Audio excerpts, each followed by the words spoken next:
ఏం మాయ చేసావే పార్ట్ 14.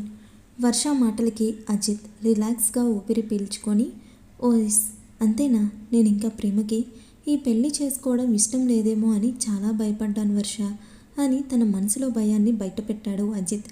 అజిత్ మాటలకి షాక్ అయి చూస్తూ ఉంది వర్ష. కానీ వెంటనే తేరుకున్న వర్ష ఇక అజిత్ దగ్గర విషయం దాచడం కరెక్ట్ కాదు అని తన మనసు తనని హెచ్చరించడంతో, బావా అది అంటూ ఆమె మాట్లాడుతుండగానే అప్పుడే కాల్ మాట్లాడి అక్కడికి వచ్చిన ప్రేమను చూసి గొంతు వరకు వచ్చిన మాట ఇక పైకి రాను అని మారం చేయడంతో మౌనంగా ఉండిపోయింది వర్ష. కాసేపటికి ముగ్గురు అక్కడే లంచ్ చేసేసి తిరిగి ఎవరింటికి వారు చేరుకున్నారు.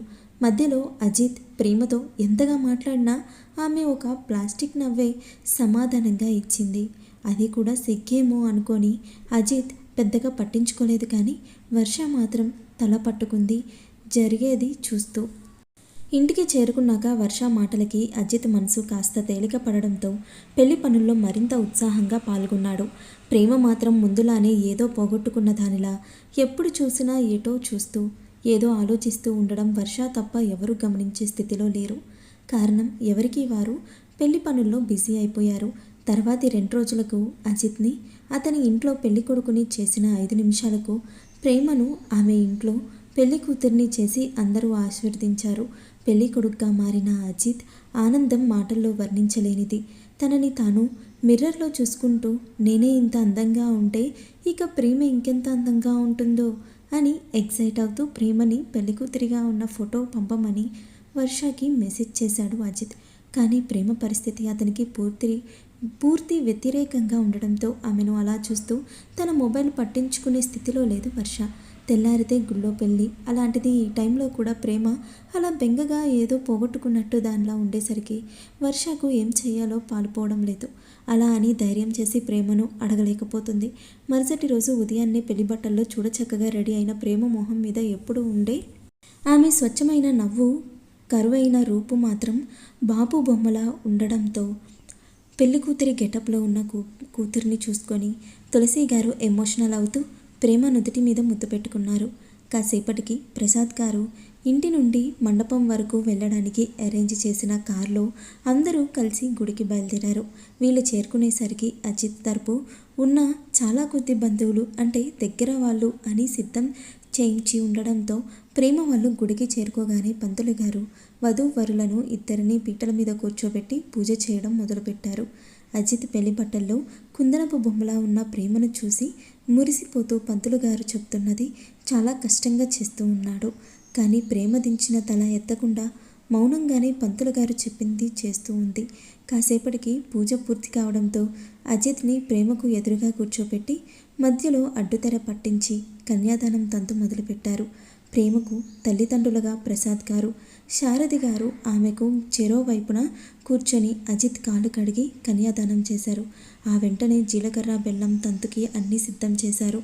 ఆ రోజు సహానా పురమాయించిన రౌడీలు అన్వీని కిడ్నాప్ చేయడంలో ఫెయిల్ అవ్వడం వల్ల అటు తమ బాస్ని కలిసే ధైర్యం చేయలేక, అలా అని ఇంటికి వెళ్ళలేక ఎక్కడో తలదాచుకొని వాళ్ళ దగ్గరున్న డబ్బుతోనే కొన్నాళ్ళు గడపాలి అని నిర్ణయించుకొని ఊరికి దూరంగా పాడుబడ్డ పాత బిల్డింగ్లో తలదాచుకుంటున్నారు. లేట్గా అయినా అన్వి అదిత్లను ఫాలో చేస్తున్న తన ఇన్ఫార్మర్ ద్వారా విషయం తెలుసుకున్న సహానా ఇక వీళ్ళతో పని జరగదు అనుకొని తండ్రి కూతుర్ల మధ్య బాండింగ్ పెరిగిన విషయం తెలుసుకున్న సహానా ఇక ఎలా అయినా అన్విని ఈ లోకం నుండి పంపించేయాలి అని డిసైడ్ అయ్యింది. కానీ అంతలోనే అదిత్ అన్వితో కెనడా వెళ్ళబోతున్న విషయం తెలుసుకుని వీలైనంత తొందరగా అన్విని చంపేయాలని డిసైడ్ అయ్యింది. అదే పని తనకి బాగా నమ్మకస్తుడైన తన ఫ్రెండ్ మైకిల్కి అప్పగించింది. అతను పసిప్రాణం అన్న జాలి కూడా లేకుండా టైం కోసం వేచి చూస్తున్నాడు. బృందావనం అదిత్ అడ్వెంచర్ ట్రిప్ అని చెప్పడంతో రేపు స్టార్ట్ అయితే మళ్ళీ ఎప్పటికో కానీ తిరిగి రాము అని చెప్పిన తండ్రి మాటలు పదే పదే గుర్తు తెచ్చుకొని బాధపడుతున్న ఆ పసి మనసుకి ట్రిప్కి స్టార్ట్ అయ్యే ముందు ఒకసారి ప్రేమను చూడాలి అని మనసు లాగుతుంటే అదే విషయం తన తండ్రిని అడగలేక రూమ్లో వర్క్ చేసుకుంటున్న వైభవ్ దగ్గరికి వెళ్ళింది అని అన్వి ఆదిత్య తీసుకునే నిర్ణయం తెలిసిన దగ్గర నుండి అన్వి తనంతటా తన దగ్గరికి వస్తే కానీ తనకి ఆ పసిదాని దగ్గరకు తీసుకోవాలి అనిపించినా తనని తాను చాలా కంట్రోల్ చేసుకున్నాడు. ఇప్పుడు అన్వి తనంతా తానే తన దగ్గరకు వచ్చేసరికి రారా బంగారు అంటూ ఉన్న ల్యాప్టాప్ పక్కన పడేసి అన్విని ఒళ్ళోకి తీసుకొని ప్యాకింగ్ అంతా అయిపోయిందా బంగారు అని అడిగాడు అన్వి జుట్టు సరిచేస్తూ. ఆ ప్రశ్నకు అన్వి తన చిన్న చిన్న నక్షత్ర లాంటి కళ్ళను గుండ్రంగా తిప్పుతూ డాడీ అంతా చేసేశాడు బాబా అంటూ తన బాబాయ్ గుండెల మీద వాలి అమ్మ దగ్గరకు తీసుకువెళ్ళవా, అమ్మని చూడాలనుంది బాబా ప్లీజ్ అని అడిగింది. అన్వి అలా అడుగుతున్నప్పుడు ఆ పసి మనసు ఎంత బాధపడుతుందో తన షర్ట్ నుండి తన గుండెలకు తాకిన పాప కన్నీలే వైభవ్కి చెప్తుంటే ఒక్కసారిగా తన మనసు మెలిపెట్టినట్టు అనిపించింది అతనికి. ఇంకా దాంతో వైభవ్ కూతురిని ఇంకాస్త గట్టిగా తన గుండెలకు అదుముకొని కూతురి తల నిమురుతూ ఆ పసి మనసులో ఉన్న కోరికను ఎలా తీర్చాలో తెలియక బాధపడుతూ ఉండగా అన్వి బేలగా ప్లీజ్ బాబా అని అడిగేసరికి ఇక క్షణం కూడా ఆలోచించకుండా వెంటనే స్కూల్కి బయలుదేరాడు వైభవ్. కానీ Ajit Jashwant out of station కావడంతో ప్రిన్సిపల్ని కలిసి ప్రేమ మేడంని కలవాలి అని అడిగాడు. ఆమె వారం రోజుల నుండి స్కూల్కి రావట్లేదు, ఏవో హెల్త్ ఇష్యూస్ అని ఆయన చెప్పేసరికి అన్వి వైభవ్లు గాలి తీసిన బుడగల్లాగా నీరసంగా తిరిగి అక్కడ నుండి ఇంటికి బయలుదేరారు ప్రేమ. అడ్రస్ కనుక్కొని ఇంటికి వెళ్ళే ధైర్యం చేయలేక ప్రేమను మిస్ అవుతున్న ఫీలింగ్ అన్వి పసి మనసు తట్టుకోలేకపోతుంది. అచ్చం బిడ్డ తల్లికి దూరంగా ఉండలేదు కదా, అలాంటి బాధే అన్విది ఇప్పుడు. అన్విని గమనించిన వైభవ్ కూతురు మూడు మార్చాలి అని దగ్గరలో ఉన్న ఐస్ క్రీమ్ పార్లర్ దగ్గరికి ఆగి అన్వికి ఇష్టమైన ఐస్ క్రీమ్ ఆర్డర్ చేసి అది తినిపిస్తూ అవి ఇవి అని కబుర్లు చెప్పేసరికి తింటూనే నిద్రపోయింది పాప. మరుసటి రోజే అదిత్ అన్విల ప్రయాణం కావడంతో వైశాలి గారు ఈ 24 గంటల్లో ఏదైనా అద్భుతం జరిగేలా చేసి అయినా నా పెద్ద కొడుకు మనసు మార్చమని ఆ దేవుణ్ణి గట్టిగానే వేడుకున్నారు. చూడాలి ఈ తల్లి కోరిక ఏ విధంగా నెరవేరుతుందో. మరుసటి రోజు ఉదయాన్నే ఎందుకో వైశాలి గారికి అందరినీ తీసుకొని గుడికి వెళ్ళాలి అనిపించి అదే విషయం అజిత్ని అడుగుదామని కొడుకు రూమ్కి వెళ్ళారు. అప్పటికే అజిత్ నిద్రలేచి ఇంకా నిద్రలో ఉన్న తన కూతురిని తల నిమురుతూ ఉండడం చూసిన వైశాలి గారు బాధగా 5 ఏళ్ల నీ కూతురిని నువ్వు వదిలి ఉండలేకపోతున్నప్పుడు 28 ఏళ్ళు నువ్వే ప్రాణంగా బ్రతుకుతున్న మేము నువ్వు మమ్మల్ని వదిలి వెళ్ళకపోతే ఎలా బ్రతకాలరా పెద్దోడా అని అడిగారు ఆవేదనగా. తల్లి ప్రశ్న డైరెక్ట్గా తన మనసుని తాకడంతో బాధగా తలదించుకున్నాడు. కానీ సమాధానం చెప్పలేకపోయాడు అదిత్. కొడుకు పరిస్థితిని వైశాలి గారికి జాలిపడాలో లేక అతని పిచ్చి మొండి పట్టుదలకు కొప్పడాలో అర్థం కాక ప్రస్తుతానికి ఆ విషయం పక్కన పెట్టి నా మనసు ఎందుకో గుడికి వెళ్ళాలి అనుంది. పెద్దోడా నువ్వు అన్వి కూడా వస్తే బాగుంటుంది అనడంతో వింధ్య తనకి దూరం అయ్యాక దేవుడి మీద నమ్మకమే కోల్పోయి అసలు అప్పటి నుంచి ఇప్పటి వరకు దేవుడికి మొక్కని అది తన తల్లిని ఇంకా ఇబ్బంది పెట్టి బాధ పెట్టలేక సరే అమ్మ నీ ఇష్టం అనగానే ఆవిడ సంతోషపడుతూ సరే నువ్వు తొందరగా రెడీ అవ్వు, నేను అన్విని రెడీ చేస్తాను అంటూ ఇంకా నిద్రలో ఉన్న అన్విని ఆవిడ జాగ్రత్తగా తన భుజాన వేసుకొని అక్కడి నుండి వెళ్ళిపోయారు వైశాలి గారు. కాసేపటికి అందరూ రెడీ అవ్వగానే వైభవ్ డ్రైవింగ్ చేస్తుంటే అతని పక్క సీట్లో ఆలోచనలో మునిగిపోయిన తండ్రి ఒడిలో బెంగగా కూర్చుంది అన్వి. ఆ వెనకే కొడుకు మనవరాల్ని చూస్తూ వైశాలి గారు చంద్రశేఖర్ గారు బాధపడుతూ ఉన్నారు. కాసేపటికి గుడికి చేరుకోగానే వైభవ్ కార్ పార్కింగ్ చేయడానికి వెళ్తే ఆదిత్య తనకి ఏదో ఇంపార్టెంట్ కాల్ రావడంతో లిఫ్ట్ చేసి పక్కకి వెళ్ళాడు. వైశాలి గారు అన్విని తీసుకొని చంద్రశేఖర్ గారితో గుళ్ళోకి బయలుదేరారు. గుళ్ళోకి ఎంటర్ అవ్వగానే చేతిలో ఉన్న జీలకర్ర బెల్లాన్ని కన్నీళ్లతో చూస్తున్న ప్రేమను చూసిన అన్వి అమ్మా అంటూ పరుగున వెళ్ళి ప్రేమను చుట్టేసింది. ఇన్ని రోజులు అన్వి కోసమే తప్పించిన ప్రేమ మనసు ఆ పసిదాన్ని చూడగానే తన స్పర్శకు పులికించిపోతూ కన్నీళ్లతో ఆర్తిగా పాపమోహం అంతా ముద్దులు పెడుతూ తన గుండెలకు హత్తుకుంది ప్రేమ. ఇన్ని రోజుల తర్వాత తల్లి ప్రేమను మళ్ళీ కొత్తగా రుచి చూస్తున్న అన్వి ప్రేమను మరింత గట్టిగా చుట్టుకొని ఐ మిస్ యూ మా అనింది బాధగా. అన్వి మాటకి ప్రేమ కన్నీళ్లు ఇంకా ఎక్కువయ్యాయి. వీళ్ళని ఇలా చూస్తున్న అజిత్ అతని తల్లిదండ్రులు అక్కడున్న ఆ కొద్దిమంది బంధువులు అన్వి ప్రేమను అమ్మ అనేసరికి షాక్కి గురయ్యారు.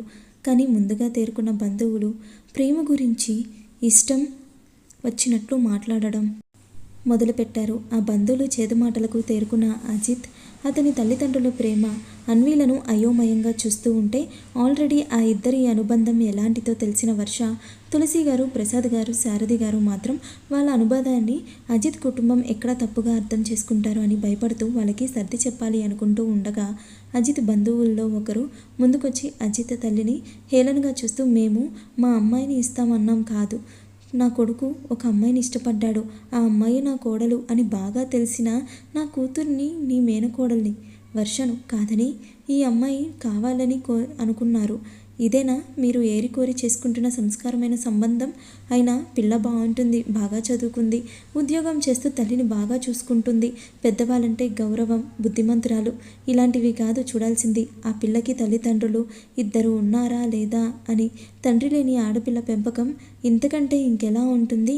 మగాడు లేని ఏ ఇల్లైనా ఇలానే ఉంటుంది. అది ఈ అమ్మాయి ఈరోజు మళ్ళీ నిరూపించింది అంటూ ఇంకా ఆమె కడుపు మంట చల్లారాక ఇంకా చండాలంగా మాట్లాడబోతుంటే అప్పుడే కార్ పార్క్ చేసి గుళ్ళకి వచ్చిన వైభవ్ తన తల్లిదండ్రులు స్థానువులై షాక్గా చూడడం చూసి వాళ్ళు చూస్తున్న వైపు చూడగా జరిగేది చూసి ముందు షాక్ అయిన అందరి ముందు ఆవిడ అలా ప్రేమను తప్పుగా మాట్లాడేసరికి తట్టుకోలేక వైభవ్ వెంటనే కోపంగా ముందుకు వెళ్ళి, అసలు అలా ఎలా మాట్లాడగలుగుతున్నారండి మీరు? ప్రేమగారు కూడా మీ కూతురిలా ఒక ఆడపిల్ల అన్న విషయం మర్చిపోయి అవేం మాటలండి అని అడిగాడు సాధ్యమైనంత శాంతంగా. వైభవ్ ప్రశ్నలకు ఆవిడ ఇంకా రెచ్చిపోతూ, అసలు నువ్వెవరు అబ్బాయి?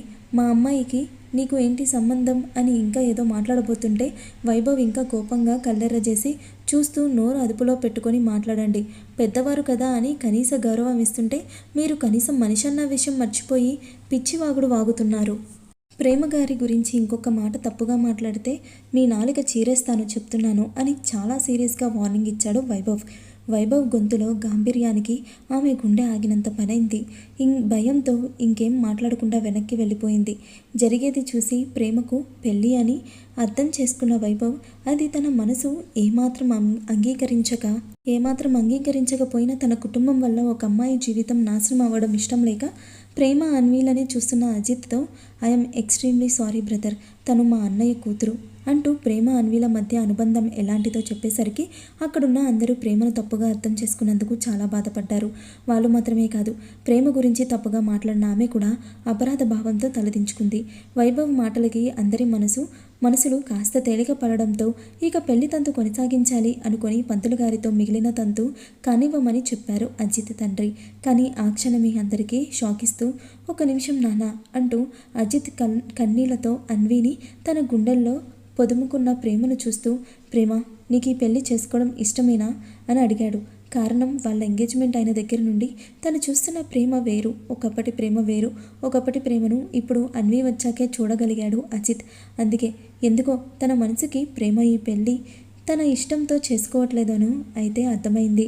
అందుకే ఆలస్యం చేయకుండా తక్షణమే అలా అడిగేశాడు. ఆ టైంలో ఆ ప్రశ్న అజిత్ నుండి ఎవరూ ఊహించకపోవడంతో అందరూ కంగు తిన్నారు. కానీ ప్రేమ సమాధానం కోసం అందరూ ఆమెని చూస్తూ ఉండడంతో సమాధానం చెప్పలేక కన్నీళ్లతో అజిత్ కళ్ళల్లోకి సూటిగా చూసేసరికి ఆమె చూపులో అతనికి ఏమర్థమైందో తెలియదు. కానీ వెంటనే పీటల మీద నుండి లేచి తన వైపే భయంగా చూస్తున్న తులసి గారిని, వర్ష పేరెంట్స్ని చూస్తూ చేతులు జోడించి నన్ను క్షమించండి అని తనకేదో చెబుతున్నా తన పేరెంట్స్తో ఇంటికి వెళ్ళాక మాట్లాడుకుందామమ్మా అని ఇంకెవరికి మాట్లాడే ఛాన్స్ ఇవ్వకుండా వెంటనే అక్కడి నుండి బయటకు వెళ్ళిపోయాడు అజిత్. అతనికి వెనకే అతని తల్లిదండ్రులు, బంధువులు అందరూ ఒక్కొక్కరుగా అక్కడి నుండి వెళ్ళిపోయారు.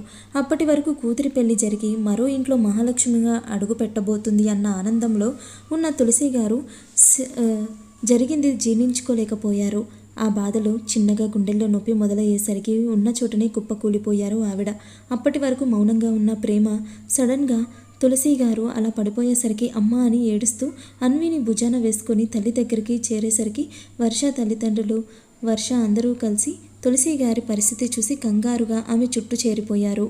వాళ్ళు మాత్రమే కాదు, వైభవ్, వైశాలి గారు, చంద్రశేఖర్ గారు కూడా కంగారుగా ఆవిడ దగ్గరికి వెళ్ళి ఆవిడ పరిస్థితి చూసిన వైభవ్ ప్రసాద్ గారితో, అంకుల్ వెంటనే హాస్పిటల్కి తీసుకువెళ్దాం పదండి అంటూ ఆవిడను తన చేతుల్లోకి తీసుకుని బయటకు నడిచాడు కంగారుగా.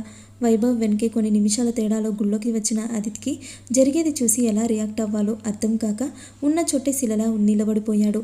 ఇప్పుడు వైభవ్ తులసి గారిని తీసుకొని తనని దాటుకొని వెళ్ళేసరికి తేరుకున్న అదిత్ ఇప్పటికీ ఇంకా ప్రేమ భుజానే ఉన్న అన్విని చూస్తూ, ప్రేమను కోపంగా చూస్తూ పాపను ఆమె దగ్గర నుండి ఒక్కసారిగా తన దగ్గరకు లాక్కున్నాడు. అది ఊహించని ప్రేమ అదిరిపడింది. కానీ అదిత్ కూడా ఊహించని విధంగా ఎటు నుండి వచ్చిందో తెలియదు. కానీ ధృతిలో అన్వి బ్రెయిన్లోకి దిగాల్సిన బుల్లెట్ ప్రేమ తనకి తెలియకుండానే అడ్డుపడడం వల్ల ఆమె భుజాన్ని రాసుకుంటూ వెళ్ళింది. అది చూసిన ఆదిత్కి ఒక్కసారిగా గుండె ఆగినంత పనైంది. తన ముందు ఆ బుల్లెట్ రాసుకొని వెళ్ళడం వల్ల రక్తం మడుగులో నొప్పి భరించలేక కన్నీళ్లు పెడుతున్న ప్రేమను ఏమాత్రం పట్టించుకోకుండా తన గుండెల మీదున్న కూతురిని ఇంకాస్త దగ్గరకు అదుముకొని భయంగా కూతురి మొహం అంత తడుముతూ చుట్టూ చూస్తూ ఉన్నాడు. అసలు అది ఎలా జరిగిందో అర్థం కాక పాపం అప్పటికే ఆ బుల్లెట్ పేలిన శబ్దానికి గుళ్ళో జనమంతా బెంబేలెత్తిపోయారు. ఇంకా అన్వి పరిస్థితి అయితే దారుణం. అటు తండ్రి కంగారు, పైగా ప్రేమకు గాయం అవ్వడం చూసి అన్వి బాగా బెదిరిపోయింది. అప్పటికే వైభవ్ కార్ స్టార్ట్ చేసుకుని తులసి గారిని ఆమెతో పాటు ప్రసాద్ గారు, శారద గారు, వర్ష కూడా కారులో కూర్చోవడంతో వాళ్ళని తీసుకొని వెళ్ళిపోవడం వల్ల ఇక్కడ చంద్రశేఖర్ గారు, వైశాలి గారు జరిగిన పరిమాణానికి పెద్ద షాక్కే గురయ్యారు. కానీ వాళ్ళు తేరుకునే అంతలోనే ఆ బుల్లెట్ ఎక్కడ నుండి వచ్చిందో గమనించిన ప్రేమ అక్కడికి దూరంగా మళ్ళీ చెట్టు పొదల నుండి మాస్క్ వేసుకున్న ఒక వ్యక్తి షూట్ చేయడం గమనించి ఈసారి తెలిసే అన్వి ప్రాణాలకు తన ప్రాణాన్ని అడ్డువేసింది ప్రేమ. ఈసారి బుల్లెట్ ప్రేమ భుజంలోకి దూసుకొని పోవడంతో అజిత్తో పాటు అతని తల్లిదండ్రులు కూడా పెద్ద షాక్కి గురయ్యారు. కానీ ఈసారి ఆశ్చర్యంగా ముందుగా అలర్ట్ అయిన ఆదిత్ ఆ బుల్లెట్ తాకిడికి ప్రేమ స్పృహ కోల్పోయి పడిపోబోతుంటే మరో చేత్తో ఆమెను పట్టుకొని ఈసారి అతను భయం, కంగారు కాకుండా కోపంగా చుట్టూ పరిశీలించేసరికి ఆ మాస్క్ వేసుకున్న అతను అక్కడి నుండి మాయమయ్యాడు. అప్పటికే గుళ్ళో పంతులు గారు అంబులెన్స్కి ఫోన్ చేసి అదే విషయం ఆదిత్కి చెప్పారు. క్షణాల్లో అంబులెన్స్ రావడం, ఆదిత్ తన భుజాన ప్రేమ కోసం కన్నీళ్లు పెడుతున్న కూతురిని అలానే ఉంచుకొని ప్రేమతో అంబులెన్స్ ఎక్కి తన తల్లిదండ్రులకు క్యాబ్ బుక్ చేసి అక్కడి నుండి హాస్పిటల్కి వచ్చేయమని అతను అంబులెన్స్లో వెళ్ళిపోయాడు.